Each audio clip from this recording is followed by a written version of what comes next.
বিসমিল্লাহির রহমানির রহিম।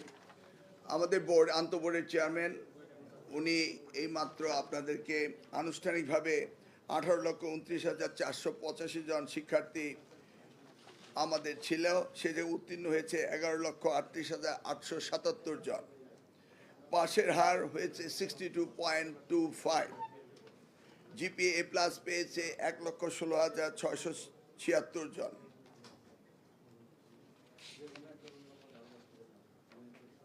এই তো এটা দেখে নেন।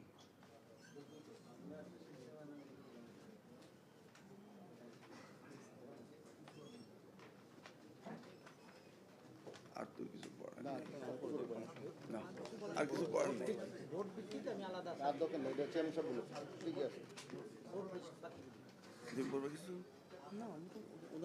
আপনারা যদি কোনো প্রশ্ন বোর্ড ভিত্তিক থেকে থাকে, এখানে বোর্ডের চেয়ারম্যানের রয়েছে, ওনাদের প্রশ্ন করতে পারেন।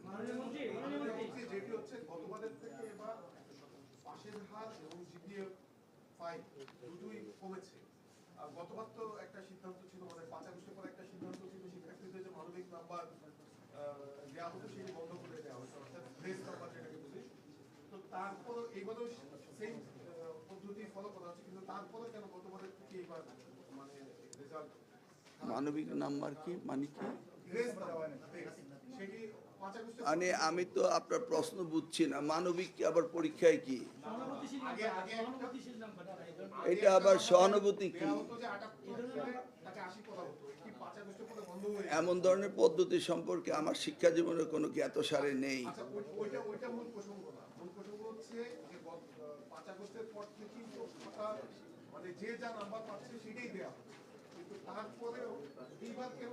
পাঁচই আগস্টের বিষয়টা উত্তর দেওয়ার আমার প্রয়োজন নেই।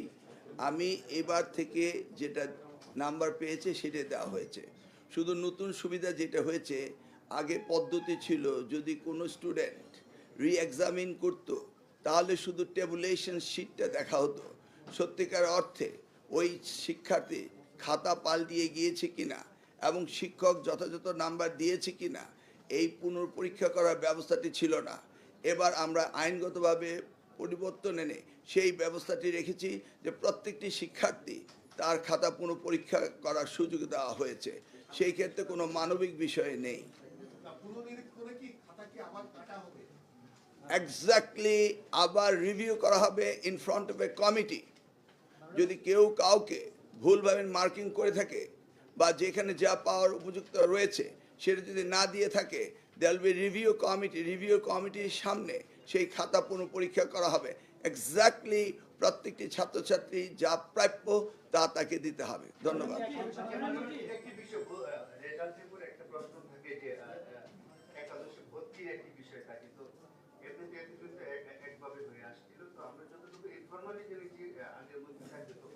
সর্বশেষ চূড়ান্ত সিদ্ধান্তটি কি, আর আমাদের একাদশের সর্বশেষ আসন সংখ্যাটা কেমন কিছু বলা যায়? ডিজি সাহেব এই বিষয়ে বলুন। স্যার বোর্ড চেয়ারম্যান আপনারা বলুন।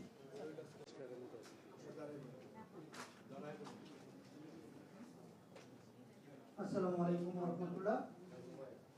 আমরা উচ্চ মাধ্যমিক শ্রেণীতে 2025 সালে যে শিক্ষার্থীরা ভর্তি হয়েছিল তাদের তুলনায় 2026 সালে ভর্তির ক্ষেত্রে আসন সংখ্যা 25-এর চেয়েও আরো কিছু সংখ্যক বেশি শূন্য থাকবে। আসন প্রায় 25 লক্ষ। সেখান থেকে গত বছর পূরণ হয়েছিল 58.7%, আর শূন্য ছিল 41.3%। এবছর পাশের হার আরেকটু কমেছে, সেক্ষেত্রে আসন সংখ্যা আরেকটু বেশি শূন্য। সবাইকে ধন্যবাদ।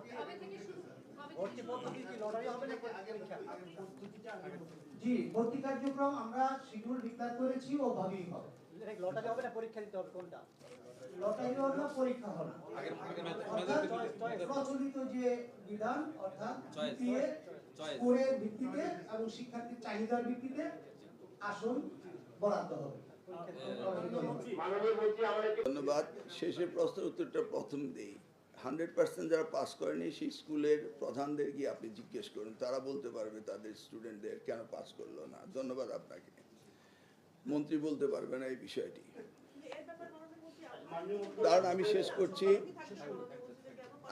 করছি 100% পাস করেনি সেটা ওখানে জিজ্ঞেস করেন। মাননীয় মন্ত্রীর দায়িত্ব হচ্ছে সারা দেশের শিক্ষা ব্যবস্থা যদি কোনো রকমভাবে ক্রম সংখ্যায় কমতে থাকে এবং 0% যদি কোনো স্কুলে কলেজ মাদ্রাসা পাস করে সেগুলিকে অ্যাড্রেস করা। এই এক্সপিরিয়েন্সটি আমার আছে এবং সেই এক্সপিরিয়েন্সের আলোকেই আমরা কাজ করব। আমি 2001 হতে 2006 পর্যন্ত যখন পরীক্ষা সুন্দরভাবে নকলবিহীন হয়েছিল তখন এই 0 পাস করার সংখ্যা এর 3-4 গুণ ছিল। সেটা ক্রমান্বয়ে কমে এসছে এবং সেই ব্যবস্থাগুলো আমরা অতীতেও নিয়েছি, বর্তমানেও নিব ইনশাআল্লাহ, এবং আপনারা দেখতে পাবেন সেগুলি আস্তে আস্তে ভালো করছে। ধন্যবাদ। মিলন ভাই, এটা নিশ্চয়ই মন্ত্রী এটা নিশ্চয়ই অ্যান্সার করতে পারবেন। সেটি হচ্ছে যে আমরা যদি জিপিএ 5-এর দিক থেকে দেখি, যে প্রশ্নটা আমি প্রত্যেক বছর প্রত্যেক সরকারের আমলে এইচকে সাদিক স্যারকেও করেছিলাম, ওসমান ফারুক স্যারকেও করেছিলাম, আমরা উপকূলীয়বর্তী অঞ্চলগুলো মানে সরকার সবসময় বলে যে সমান দৃষ্টি, কিন্তু আসলে যে সমান দৃষ্টি নাই, গেল কয়েক বছর, গেল 3-4 যুগের আর্কাইভ দেখলেই বোঝা যাবে। প্রশ্নটি হচ্ছে যে যেখানে ঢাকায় 33,253 জন হচ্ছে জিপিএ 5 পেয়েছে, সেখানে বরিশালে হচ্ছে 2,778। অর্থাৎ আমরা সবসময় দেখি উপকূলবর্তী বা পিছিয়ে পড়া অঞ্চলগুলো জিপিএ 5 বলুন, 4 বলুন আর পাশের আগুন খুবই কম থাকে। সমতাটা হচ্ছে না কেন? আপনি এই মাত্র এর পূর্বের প্রশ্নটি ছিল আন্তঃবোর্ডের চেয়ারম্যানের কাছে যে ভর্তি কি পদ্ধতিতে হবে। তিনি বলেছিলেন যে ভর্তি পুরনো পদ্ধতিতে অর্থাৎ মার্ক বেস জিপিএ বেসড হবে। তাহলে আপনি এবার বুঝতে পারছেন যে সারা বাংলাদেশে মার্ক বেস জিপিএ বেস এবং স্ট্যান্ডার্ড অ্যান্ড কোয়ালিটি অনুযায়ী স্টুডেন্ট আমরা প্রোভাইড করি সারা দেশে। তাই আপনারা দেখতে পাচ্ছেন ভিকারুননিসা আইডিয়ালে কীভাবে ভর্তির ভিড় হয়, সেইভাবে কি উপকূলীয় অঞ্চলে সেইভাবে আর্থসামাজিক অবস্থা কি সেইভাবে রয়েছে, সারা বিশ্বময় এটা রয়েছে এবং এটাকে অ্যাড্রেস করতে হবে লোকালি। ধন্যবাদ আপনাকে। মাননীয় একটা বিষয় উল্লেখ করে ব্যাখ্যা দিয়েছেন আপনি, পাশের হার কমেছে কেন সেটা ব্যাখ্যা যদি দিতেন।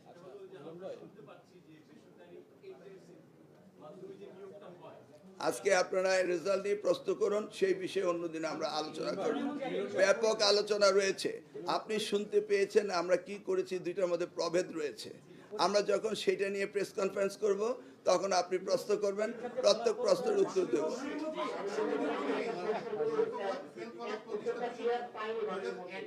পরীক্ষা ফলাফল কেন খারাপ হলে ব্যাখ্যা যদি দিতেন। ছাত্র ছিলাম ওই সময় কি অ্যাকশন নিয়েছেন সেটা তো আমরা জানি না। শতভাগ ফেল করা প্রতিষ্ঠানের বিষয়ে আপনারাই এইবার মানে আপনি তো এইবার মন্ত্রী হওয়ার পরে প্রথম আপনি এইবার কি ব্যবস্থা নেবেন? কোনটা? শতভাগ ফেল আমি তো আগেই বলেছি যে আমার 2001 থেকে 2006 পর্যন্ত শতভাগ ফেল এর 5 গুণ ছিল। সেই সময় আমরা ব্যবস্থা নিয়ে ক্রমান্বয়ে সেটাকে উন্নত করেছিলাম।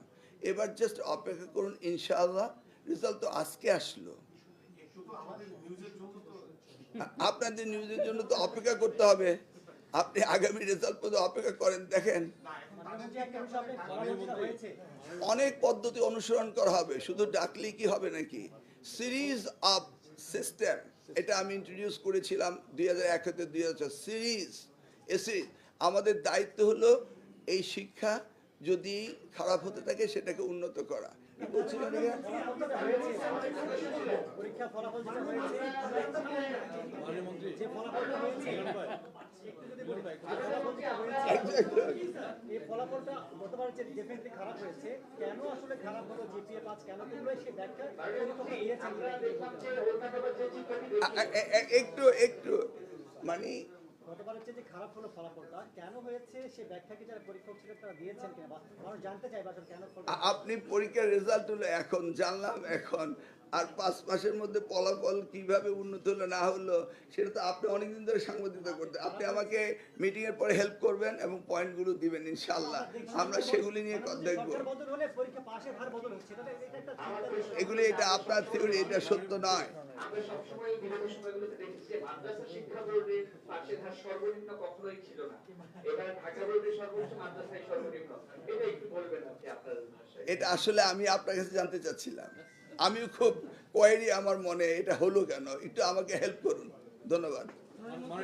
একটা প্রশ্ন আমি আবার একটু রিপিট আমি বিষয়টা ক্লিয়ার হওয়ার জন্য প্রশ্নটা করছি। একজন করে বললো তাহলে আমি, আপনারা তো খুব ডিপ্লোম্যাটিক অ্যান্সার চাচ্ছেন এই বক্তব্য তো কারণ আপনাদের লেখাগুলো পড়ে পড়েই কিন্তু আমি কাজ করি। আজকে তো একটা উৎসব, আজকে আপনি মন খুলে কথা বলেন, আজকে থেকে মন খুলে, আচ্ছা মাদ্রাসার রেজাল্ট খারাপ হলো কেন এই মুহূর্তে আমি জানলাম, এই মাত্র ডিকোডিং করা হলো, তারপরে আপনাদের কাছ থেকে শুনবো, শুনে চিন্তা ভাবনা করব কি করে মুখস্থ উত্তর দিবেন। এখন বলুন আপনি, মিলন ভাই এক মিনিট, এবার পরীক্ষার রেজাল্ট খারাপ হওয়ার জন্য বোর্ডের আপনি খারাপ বলছেন কেন? কমেছে। না, খারাপ বলছেন কেন? এটা সুন্দর রেজাল্ট হয়েছে। আপনাদের যেসব উদ্যোগ ছিল, সিসিটিভি ক্যামেরা, খাতার স্ক্রুটিং করা, একদম যা উদ্যোগ ছিল, বলা হচ্ছে এই কারণে শিক্ষকরা নাম্বার মন করে নাম্বার দেওয়ার ক্ষেত্রে খারাপ ছিল, খুবই কঠিন ছিল। আপনার কাছে কি মেসেজ আছে? মন খুলে গান গাওয়া যায়, মন খুলে নাম্বার দেওয়া যায় না।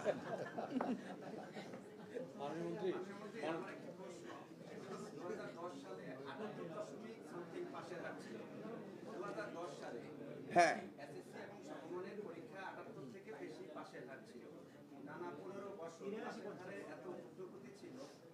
নানানভাবে অভিযোগ আসছে যে অলিভাবে পাশের হার বাড়ানো, এটার একটা প্রবণতা তৈরি হয়েছে এবং শিক্ষকদেরকে সেভাবে বলে দেওয়া হয়েছে। গত বছর আর এই বছরে ধারাবাহিক পাশের হার একটা স্থিতিশীল অবস্থায় আসছে। আপনি কি মনে করেন যে তখন পাশের হার নিয়ে আসলে অনেক ধরনের প্রোপাগান্ডা হতো? আমি তখন ছিলাম না, আপনি বললেন, বলে দেওয়া হয়েছিল শিক্ষকদেরকে, জাতি জানলো আপনার কাছ থেকে যে শিক্ষকদের নাম্বার বাড়িয়ে দেওয়ার কথা বলা হয়েছিল, আমি জানতাম না।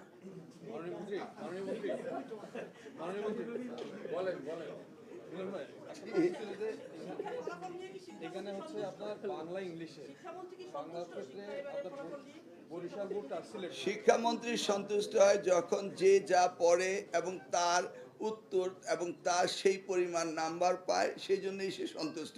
কেউ না পড়লে তাকে নাম্বার বাড়িয়ে দিলে শিক্ষামন্ত্রী সন্তুষ্ট হয় না। আপনার ময়মনসিংহ বোর্ডে বাংলা ইংলিশ দুটাই খারাপ করছে। হ্যাঁ, মানে আপনার ময়মনসিংহ বোর্ডে বাংলা ইংলিশ দুটাতেই পাশের হার একটু কম, মানে সাবজেক্ট আর কি, বাংলা ইংলিশ। বাংলা ইংলিশ দুইটি ময়মনসিংহ বোর্ডে খারাপ করেছে। এই প্রশ্নের উত্তরে আমরা বোর্ডের জন্য পৃথক প্রশ্ন করিনি। We standardise every student in the same barometer. একক প্রশ্নতে আমরা পরীক্ষা নিচ্ছি। পরবর্তী একটা জিনিস জানতে চাচ্ছি, আপনি কেবলই বললেন যে পড়াশোনা যেরকম করেছে সেরকমই ফলাফল পেয়েছে, মন্ত্রী তো এতে কিছু করেন নাই, সঠিক বলেছেন, কিন্তু পড়াশোনাটা রেজাল্টের চেহারা দেখে মনে হচ্ছে যে পড়াশোনাটা আসলে সঠিকভাবে হয়নি। তো সেই জায়গাটায় আপনারা আরো খোঁজার চেষ্টা করেছেন কিনা বা করবেন কিনা? আমি এখানে অনেক সাংবাদিক রয়েছেন যারা 2001 সাল থেকে আমার সাথে রয়েছেন। আমরা যখন 2001 সালে দায়িত্ব পেয়েছিলাম, রেজাল্ট ড্রপ টু 28%। আবার যখন আমরা 2006 সালে দায়িত্ব ছেড়ে চলে গিয়েছিলাম, result raise up to 77%। That was the indicator যে আমরা রেজাল্ট যেই জায়গায় ছিল সেখান থেকে ক্রমান্বয়ে উপরের দিকে নিয়ে যাচ্ছি। ইনশাল্লাহ আপনার এই প্রশ্নের উত্তর আগামী এমন দিনে যদি বেঁচে থাকি সুন্দরভাবে দিতে পারবো। এসিসিতে পয়লা জুলাই ক্লাস শুরু হওয়ার কথা, জুলাই শেষ হলো, অগাস্ট মোটামুটি তারপর ভর্তির প্রক্রিয়া, তো এসিসি আবার ক্লাস শুরু হবে কত সালে? বোর্ড চ্যানেল এক্স্যাক্টলি ডেট বলে দাও। বোর্ড চ্যানেল আমরা মাইক্রোফোনটা অন করেন। আমাদের মাননীয় মন্ত্রী বলেছেন, আসলে আমরা যে প্রস্তুতি নিয়ে এসেছি নিঃসন্দেহে এটা ফলাফল এবং ফলাফল ভুল হলে টিপ মেরে বন্ধ করে দেবো। তবে তারপরে অত্যন্ত প্রাসঙ্গিক একটা প্রশ্ন যে ফলাফল যেহেতু হয়েছে ভর্তি কবে থেকে শুরু হবে। আমরা ভর্তির তারিখটা দিয়েছিলাম সর্বশেষ সেপ্টেম্বরের 15 তারিখ। 15 তারিখ ভর্তি শেষ হওয়ার সাথে সাথে আমরা ক্লাস শুরু করব। সেই ক্লাসের নোটিশটা এখনো আমরা করিনি, তবে খুব শীঘ্রই আজকে এখান থেকে যেই আমরা পরবর্তী ক্লাসের নোটিশটা আমরা সার্ভ করে দিব ইনশাআল্লাহ। ধন্যবাদ।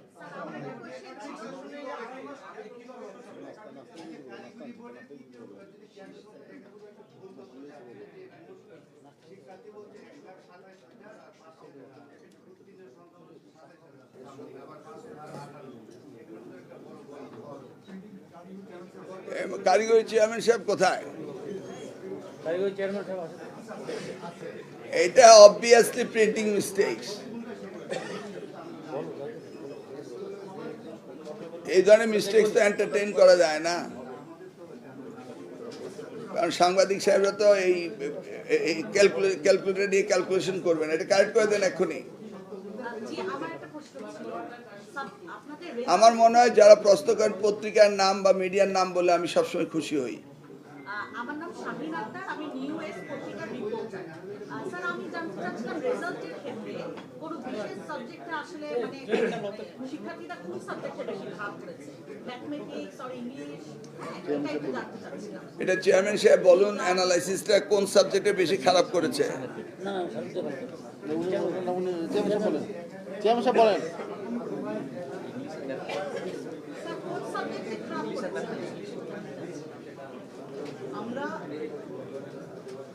আমরা যে প্রশ্নটি পেয়েছি, ধন্যবাদ আপনাদেরকে। আসলে একটু আগে একজন সাংবাদিক মহোদয় বলেছেন যে ময়মনসিংহ শিক্ষা বোর্ডে বাংলা নম্বর কম এসেছে, বাংলায় কম এসেছে। আবার আমি যদি বলি আন্তঃশিক্ষা বোর্ডের পক্ষ থেকে, আমি চারদিকে এবং সকল বোর্ডের রেজাল্ট পর্যালোচনায় দেখেছি ইংরেজি এবং গণিত এই দুইটা বিষয় আমরা যখন পরীক্ষা দিয়েছি তখন থেকে শুরু করে অদ্যাবধি এই দুইটা বিষয় ফেলের হার খুব বেশি যায় এবং পাশের হারকে কমিয়ে দেয়। ধন্যবাদ। মাননীয় মন্ত্রী, আমরা দেখেছি যে নিজে পরিসংখ্যান বললেন, আপনি দেখে আসছেন ঝরে পড়ছে, ইট ইজ এ ট্র্যাডিশন। এবং ঝরে পড়ার অনেকগুলো কারণ রয়েছে যেটা আপনারা বিভিন্ন সময় লিখছেন, এবং আমরা কন্টিনিউয়াসলি ইমপ্রুভ করার চেষ্টা করছি, এবং এটা আমাদের জব, এটা আমরা করে যাবই, ইমপ্রুভ হবে ইনশাআল্লাহ।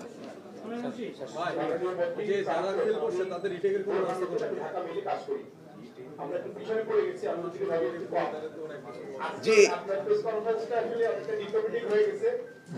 শুনিনি, আবার বলেন।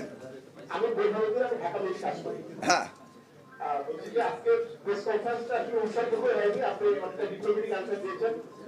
না আপনি বলুন, আমি উৎসবমুখর করি। আমি তো বললাম যে মন খুলে গান গাওয়া যায়, পরীক্ষা খাতায় নম্বর দেওয়া যায় না, এর চেয়ে কি বলতে পারি বলুন? আমার একটা প্রশ্ন হচ্ছে কি, আপনার যেই সময় আপনার ক্ষমতা আসার পরে প্রথম পরীক্ষার রেজাল্ট এবং সেই রেজাল্ট সংখ্যার দিক থেকে অনেক বেশি খারাপই করছি আমরা, আপনি বলছেন যে ভালো করছেন। আপনাদের সরকারের আপনাদের মন্ত্রণালয়ের 180 দিনের যে পরিকল্পনা ছিল এই শেষ হয়ে যাচ্ছে অল্প কয়েকদিনের মধ্যে। সার্বিক মূল্যায়নের শিক্ষা খাতে যে পরিকল্পনা কতটা বাস্তবায়ন হয়েছে, আপনি এবং উপদেষ্টা মহোদয় আছেন, আমরা জানতে চাই। এই বিষয়টি উপদেষ্টা মহোদয় আপনাকে সুন্দরভাবে গুছিয়ে বলে দেবেন। ধন্যবাদ। বলেন 180 দিনের প্রোগ্রাম বলেন। আসসালামু আলাইকুম। আজকে আমরা 2026 সালের এসএসসি দাখিল, এসএসসি ভোকেশনাল ও দাখিল ভোকেশনাল যে রেজাল্টটা দেখছি, এটা কিন্তু সরকার গঠনের পর মাত্র 2 মাস পরে শুরু হওয়া পরীক্ষার ফল। আমরা দেখেছি 21শে এপ্রিল থেকে পরীক্ষাটা শুরু হয়েছিল। সুতরাং 2 মাস পর পরীক্ষা হলেও প্রথমবারের মতন যেটা আমরা নিশ্চিত করেছি যে সকল শিক্ষা বোর্ডে একক প্রশ্নপত্র প্রণীত হয়েছিল, এবং আমরা দেখেছি সেখানে সিসিটিভি ক্যামেরা ছিল, বডি ওন ক্যামেরা ছিল, এবং যে মূল্যায়ন হয়েছে সেটা শতভাগ নির্মোহভাবে করা হয়েছে। একটা প্রাচীন সংস্কৃতি আমরা দেখেছি ফ্যাসিবাদের সময়, যেখানে কৃত্রিমভাবে জিপিএ 5 কিংবা পাশের পরিমাণ বাড়ানো হতো। আমরা সেই সংস্কৃতি থেকে টোটালি বের হয়ে এসেছি, কারণ মাননীয় প্রধানমন্ত্রী যে নির্দেশনা দিয়েছেন, আমরা এমন একটা শিক্ষা ব্যবস্থা চাই যেখানে শিক্ষার্থীরা তাদের যোগ্যতা, দক্ষতা, সৃজনশীলতা নিয়ে বের হয়ে আসবে। সুতরাং যে শিক্ষার্থী যেভাবে পড়াশোনা করেছে, নির্মোহভাবে যে মূল্যায়ন হয়েছে এবং মূল্যায়নের জন্য যারা নিরীক্ষণকারী রয়েছেন শিক্ষকদেরকে ট্রেনিং দেওয়া হয়েছে, সেভাবে রেজাল্টে এসছে। আমার মনে হয় এখানে ভালো বা মন্দের দিকে না তাকিয়ে আমরা সেভাবেই দেখতে পারি যে যেই শিক্ষার্থীরা ভালো ফলাফল করেছে তাদেরকে আমাদের সবার অভিনন্দন জানানো উচিত, শুভেচ্ছা জানানো উচিত। যারা ভালো ফলাফল করেছে তাদের সাথে তাদের পরিবার গর্বিত, আমরাও গর্বিত। আবার অনেকে আছে হয়তো ভালো ফলাফল করেনি, তাদের জন্য যে এটা জীবনে সব কিছু শেষ তা না। আমরা চাই যারা ভালো ফলাফল করেছে তারা যেমন পরিশ্রমের স্বীকৃতি পেয়েছে, যারা হয়তো তাদের কাঙ্ক্ষিত ফলাফল পায়নি, সরকার একইভাবে একই সাথে তাদের পাশে থাকবে এবং আমরা নিশ্চিত করতে চাই ভবিষ্যৎ জীবনে যেন তারা সাফল্যের সোপান পেরিয়ে সাফল্যমণ্ডিত হয়ে ওঠে। আমাদের মূল উদ্দেশ্য কি? আজকে যে এসএসসি পরীক্ষা হয়েছে, যারা ফলাফল ভালো করুক, খারাপ করুক, প্রত্যাশিত করুক, অপ্রত্যাশিত করুক, আমরা সবাইকে সাথে নিয়ে এই সামনের দিকে এগিয়ে যাব। এবং আমরা অত্যন্ত আনন্দের সাথে বলতে পারি এবার কিন্তু প্রশ্নপত্র ফাঁসের কোনো ঘটনা ঘটে নাই এবং খুব সুন্দর পরীক্ষা হয়েছে, সুষ্ঠুভাবে হয়েছে।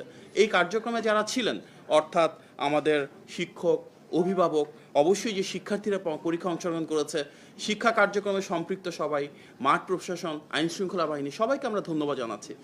দীর্ঘদিন পর একটা নির্বাচিত গণতান্ত্রিক সরকার রাষ্ট্র পরিচালনা এসেছে।